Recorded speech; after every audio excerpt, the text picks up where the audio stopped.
Greetings, my fellow freedom lovers and sovereign thinkers. Thank you for tuning in to LO3 Podcast. My name is Craig, transmitting from the beautiful swampy mangroves of South Florida, and today's date is Monday, December 7th, 2020. Yeah, it's starting to cool down here in Fort Lauderdale. Nice, I like it. And I'm going to hit the beach too. Might be doing that as well. We'll see what happens, see what mood I'm in.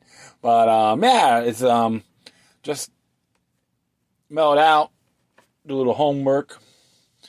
Looks like this woman named Rebekah Jones got her house raided by the Florida Department of Law Enforcement, and it was a claim that she was involved with this COVID-19 data stuff, and of course everyone's called DeSantis, the Gestapo, a Nazi, the Santin, and all that.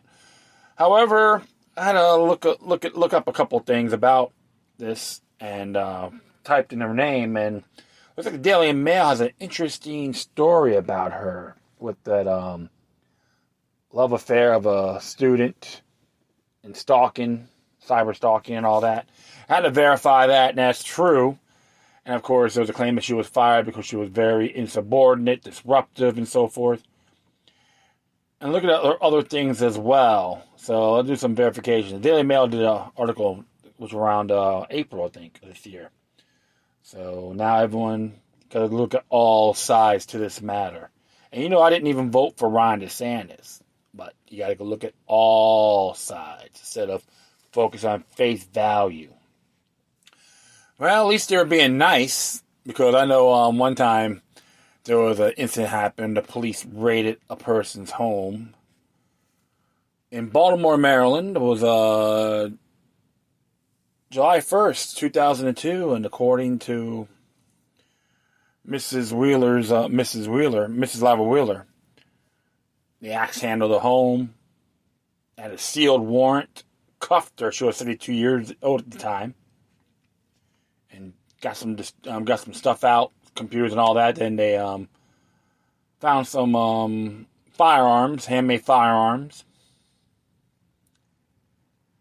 and they found some container gunpowder wasn't properly contained, and they arrested Mr. Lava Wheeler at the plastic bottle distribution place, and they got him for 2 counts of improper containers of containment of gunpowder. And believe it or not, his bond was both misdemeanor defenses. His bond was $2 million. You haven't really heard about it because him and his wife were involved with the quote National Alliance, unquote. And like I said, I have my disagreements with the organization. You know, like you talk about separatism and so forth. But it was disturbing. Because, he was a part of the National Alliance, so throw the book at him, crucify the man. Talk about how come people didn't rally around him or Mrs. Wheeler. Think about that. So always look at the bigger picture, folks. At least they were nice with the FDLE, which you got to question, but always got to look at the past history too.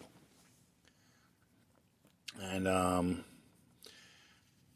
freedom of association and so forth. And there was no arrest warrants, and there was nothing like violent criminality with these folks.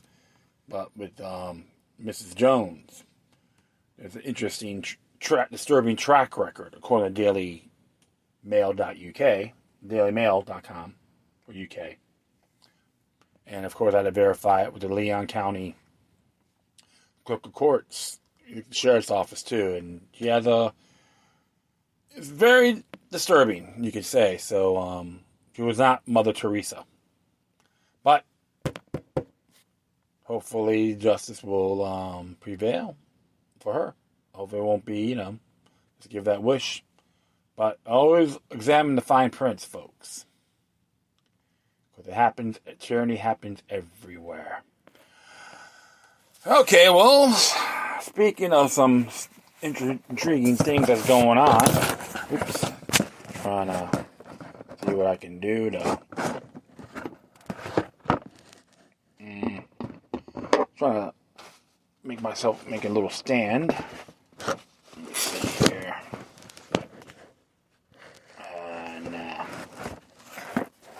Oh yeah, there you go. I like that a lot.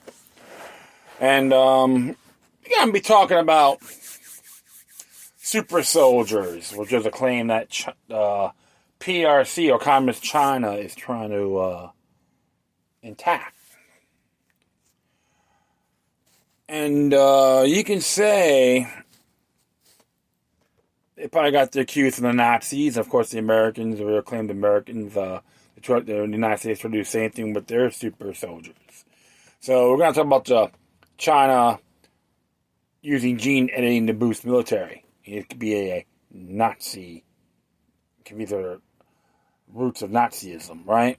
So we'll just read here, read a couple articles here from the Epoch Times.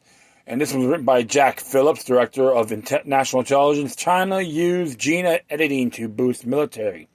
As it reads here, Director of National Intelligence John Ratcliffe on Sunday said the Chinese Communist Party is using gene editing to boost its military. Ratcliffe noted that if the CCP supersedes the United States and become the world superpower, it would imperil individual liberties, freedoms around the world, adding that free enterprise is all at stake.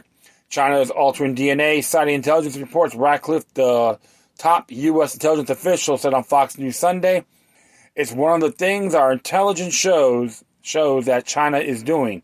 The People's Republic of China has 2 million strong in its military and is trying to make them stronger through, gene editing," he remarked, adding that it's just one of the ways that,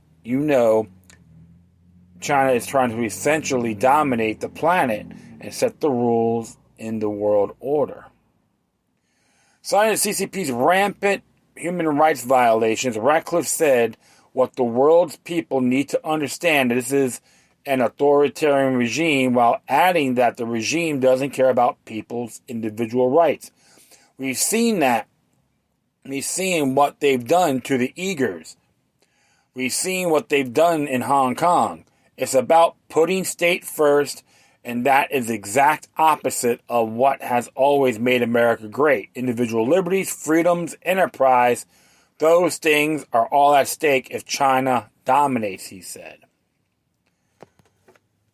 Last week, the DNI chief wrote an opinion piece for the Wall Street Journal characterizing the Chinese regime as national security threat number one, while elaborating on human testing. China has even conducted human testing on members of the People's Liberation Army in hope of developing soldiers with biologically enhanced capabilities, he said. There are no ethical boundaries to Beijing's pursuit of power. Chinese researcher He Jiankui in 2018 used CRISPR-Cas9 gene editing to alter the DNA of embryos of 7 couples. Last year, researchers said the regime would try to use CRISPR gene editing capabilities to alter the capabilities of its soldiers. The CCP is pursuing military applications for biology and looking into promising intersections with other disciplines, including brain science, supercomputing, and artificial intelligence. Elsa Kanea and Wilson Vorndick wrote in Defense One last year. While the potential leveraging of CRISPR to increase human capabilities on the future battlefield remains only a hypothetical possibility at the present, there are indications that Chinese military researchers are trying to explore its potential, they wrote. What's more, in the United States, the CCP has been targeting members of Congress via influence operations, Ratcliffe wrote. To address these threats and more, I have shifted resources inside the $85 billion annual intelligence budget to increase the focus on China, Ratcliffe announced. This shift must continue to ensure U.S. intelligence has the resources it needs to give policymakers unvarnished insights into China's intentions and activities. Ratcliffe, at the conclusion of his article, suggested that Congress needs to bridge the Democratic-Republican partisan divide to address the CCP as it's preparing for an open-ended period of confrontation with the U.S. Washington should also be prepared, he wrote. Leaders must work across partisan divides to understand the threat. Speak about it openly, and take action to address it. Ratcliffe delivered the comments on Fox News after saying the results of the election need to be investigated in a more transparent manner, noting allegations of voter fraud or irregularities. So, you got always interesting topic there.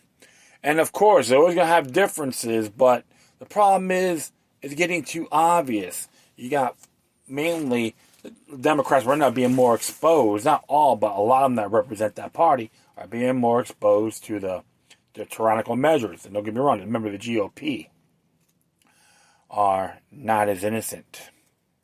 It's always judged by their actions. But it's true, the ones that are more like-minded from both sides need to stand side by side. Toss the differences away and stand together. Because what you're examining right now is probably a possible road to World War III. And it's been planned out for at least 50 years, at least. Step by step. Infiltration, contamination. And now with this, it can be very dangerous. Not just for the non-combatants, but the own soldiers risking their lives. Becoming superhuman, they could do a lot of negative effects, side effects as well. I'm going to do another one here. Same article about China developing super soldiers through gene editing tech. Of course, same here about the top U.S. intelligence official recently confirmed that the Chinese regime is seeking to develop super soldiers through the use of biotechnology, which research papers published by China's military show that the regime has been researching for years. Of course, he did an op-ed. Director of National Intelligence, John Ratcliffe, wrote an op-ed, China's national security threat number one, and published in the Wall Street Journal on December 3rd, that U.S. intelligence has ascertained China has conducted human testing on members of the People's Liberation Army in hope of developing soldiers with biologically enhanced capabilities. The People's Liberation Army is the official name of the China's military. There is no ethical boundaries to Beijing's pursuit of power, Ratcliffe added. As early as 2010, Go Jiri, a professor at China's Third Military Medical University, highlighted the importance of biology in future warfare in his book, Warfare for Biological Dominance. If it becomes reality that military biotechnology can be used to improve and enhance human capabilities, then soldiers' physical and intelligence deficiencies can be overcome and they will become all-around fighters. Gao wrote. So they'll be like half man, half machine, but totally zombified, right? PLA Major General He Fuchu, who also is a vice president of a state-run Academy of Military Services, said in a 2017 article, the trend of biological military revolution may be going from power of intelligence to the power of brain control and the power to control life.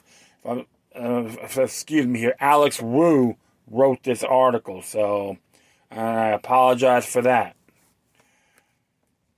So, see, right there. And in particular, defense experts have warned about the CCP's biological experiments with gene editing to enhance its troops' combat capabilities. In 2016, doctoral dissertation published by PLA research at the Academy of Military Medical Science gained prominence for characterized CRISPR-Cas gene editing technology as one of three primary technologies that might boost troops' combat effectiveness. And during the Atlantic Council panel on gene editing in September 2016, Dr. Pierre Noël, then a non-resident fellow at the Council's Brent Scowcroft Center on International Security and the technology could increase a military threat. It is possible that the future, As the technology becomes more sophisticated, countries may be able to implement gene editing technology to design super soldiers with great muscle force and strength. Esla Kania, an expert on Chinese defense technology at the think tank Center for the New American Security, and Wilson Vorndick, a consultant and former U.S. Navy officer, also warned that the PLA was using a combination of biotech and artificial intelligence to develop CRISPR-related advances in therapeutics or enhancement. So technically, they're going to be making them like cyborgs. They wrote in an August 2019 article for U.S. military news site Defense One that such research was part of China's national strategy of military-civil fusion, through which private sector innovations are leveraged to help advance PLA technological developments. One of these private companies is Beijing Genomics, which is BGI, which has collaborated with PLA's National University of Defense Technology, according to Kania and Vorndick's research. BGI also has partnerships with U.S. research institutions on human genome sequencing, which has drawn scrutiny from some lawmakers. From CRISPR technology drew widespread controversy in 2018 when Chinese scientist He Jiankui announced that he had edited the embryo genes of twin girls, making them immune to HIV. It raised concerns about the ethics of gene editing experiments. So Len Yan contributed to this report. Wow. So cyborgs, genetically modified soldiers. Can we say a very dangerous game to human nature? Absolutely. A lot of these soldiers, doesn't matter where they come from, they get treated as expendables. Wow. So, remember one thing too, folks. Every project has a flaw. And that's what's going to be disturbing. And that's one of the areas we're always going to look at. Terminator style, potential Terminator style soldiers. It will affect all of humanity as well. And it's a real shame what's going on these whole ordeals. And it was fun because there is a nice little long article pertaining to this, which was written by Brent Swanser on September 28, 2015. The Secret Nazi Institute of Occult Super Soldiers and Zombies. And when you look through here, there's a lot of books on this matter as well. And of course, the Third Reich always believed in super soldiers. Okay? And it's like, wow. So I was like reading through this thing, and I was like so amazed. I'm not going to read this thing in its entirety, but I want you guys to look it up yourselves. It's like very identical with the whole Nazi connection here, you know. And of course about UFOs and UFOs and so forth. I'm trying to browse through this on super soldiers, and it's like unbelievable. I'm just like looking through this. But the truth of the matter is, it is not healthy at all. You did a lot of torture experiments and so forth. So, even with concentration camps, victims, lethal chemicals, and all that. So I'm just see if I can find here about the super soldiers. I should have read this a little bit earlier. I read a lot. I read this. It's like so much going in, and oh, right here, one of the paragraphs. Yeah. All this world to make many generations of carefully breeding to become to fruition, and some with organization were looking for more immediate results. One program developed with the intent of creating super soldiers with enhanced physical capabilities and without fear for limits. For the use in the battlefield involved the use of an experimental drug called DIX, which is consisted of a wild cocktail of cocaine, a potent stimulant known as Prevotine, and a powerful painkiller called Eucadol. Basically, it was a superseed rolled up with strong painkillers. It was believed that DIX would significantly increase focus, concentration, fearlessness, heroism, and self-confidence, as well as boost stamina, strength, negate pain, and reduce hunger, thirst, and the need for sleep. It was the first tested on prisoners at Sachsenhausen concentration camp and showed such promising results that it was soon administered to military volunteers. So soldiers were given the capsules and forced to take long treks of overhashed terrain with fully loaded packs, and indeed DIX, which is a hyphen, D-IX, maybe 9, I'm not so sure, showed a dramatic increase in stamina and attention span in the test subjects, allowing them to march nonstop for up to 80 miles before collapsing, although it did lead to them becoming hopelessly addicted to the drug. Nevertheless, DIX, or D9, was considered a resounding success and officially used in a field to a limited degree starting from March 16, 1994, with only the Allied victory preventing it from being truly mass-produced and squashing the ultimate plan to supply the superdrug to the entire Nazi military force.